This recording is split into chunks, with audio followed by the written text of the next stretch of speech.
ninth century. The Ismaili identity is a very strong identity, but very much dependent on the leadership, the Imam. And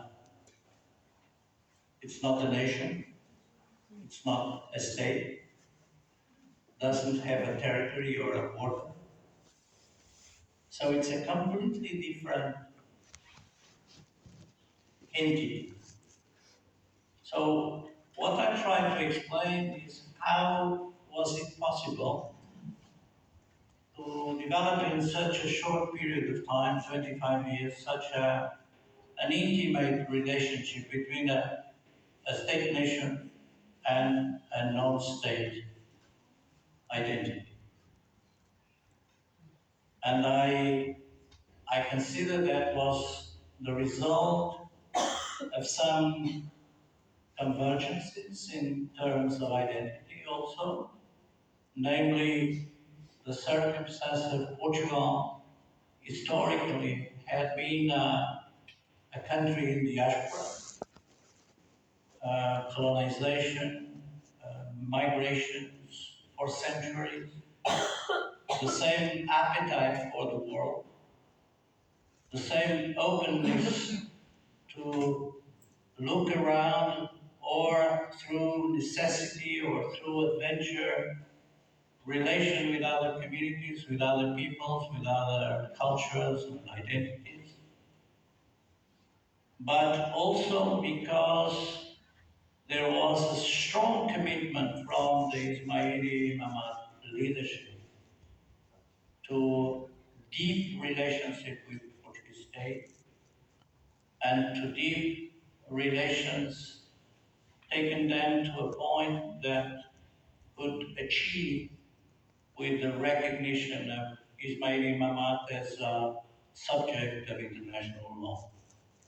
That is what means the Global Sea Agreement signed in 2015, approved in the Portuguese Parliament by all the members of the Parliament, not a single vote against or abstaining.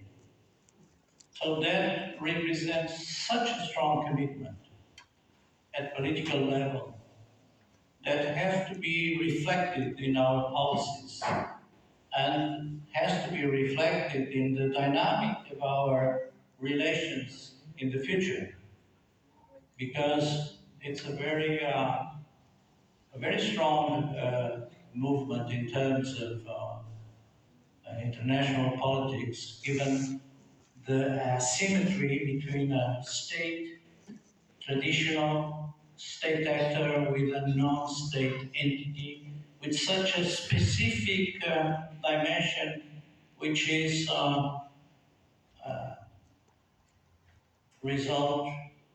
the result of a religious entity with a specific leadership, guiding spiritually and temporally the community in different regions of the world and committed to different identities, to different national identities.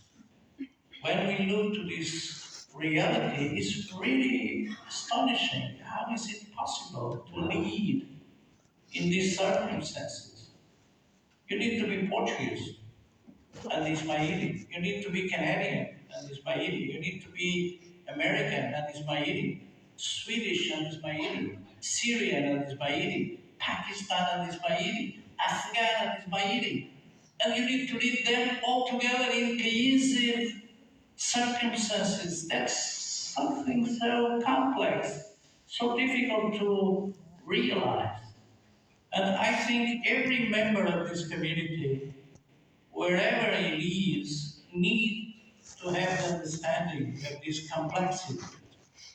This is really possible. This was possible because these people had, for centuries, leaderships, strong leaderships, wise leaderships, And His Highness Aga Khan, during this last mandate, has such a vision to show, and such a work to be shown, that we understand why these babies are so different in the context of the Islamic world, in the context Very nice. of so many identities with which we share partnership around the world. Yes.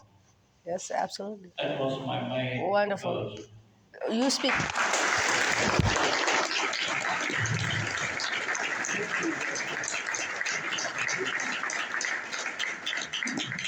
You speak great English. You speak very good English. Yes. Thank you. Yeah.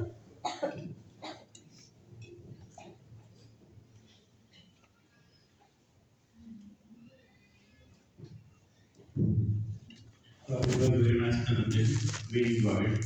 Although it was in Portuguese, we wish it would be very nice if this was delivered in English. However, the first interaction between Portuguese and the Ismailis was in 1700 or 1800 in Goa, when Portuguese was ruling Goa, India at that time. Any evidence you